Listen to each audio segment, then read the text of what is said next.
Hi, hello, and welcome. I'm Summer, and this week we are diving into self-soothe.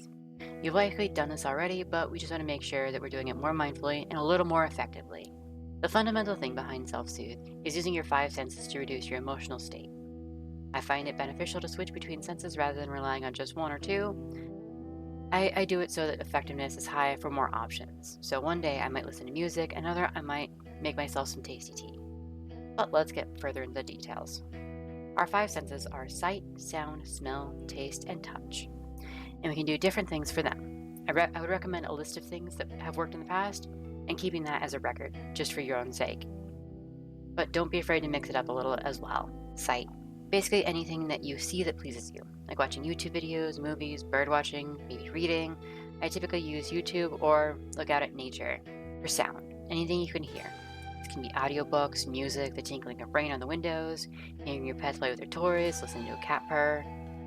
I honestly listen to way too much music, but I think it's a little more common than everybody likes to admit. Smell is obviously scent.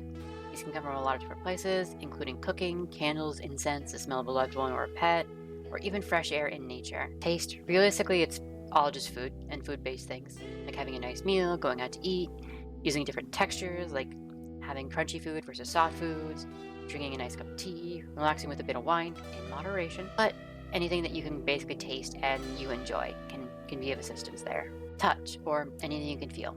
Being hugged by a loved one, snuggling with your pet, getting out the comfy blanket, using a stress ball, changing into your favorite pair of pajamas. I typically don't do this one other than snuggling up with my cat. She's adorable and I love her. In all honesty though, these are often combined in different experiences, like using smell, sight, and sound while going for a walk in nature. Touch and taste for the foods you have cravings for, and using them all while you're cooking the best meal that you can. The dangerous part is when you default to one and only one and are not able to use any of the others.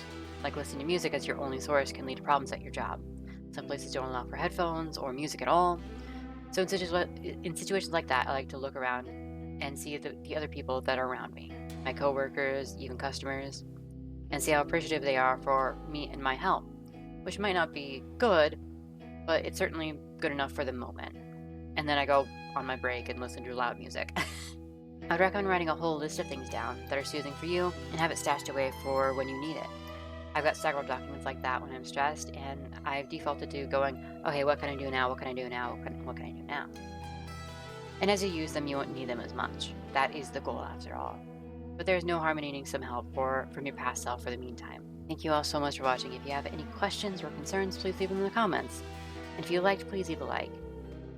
As always, shine big, shine bright, and don't let your spark die out.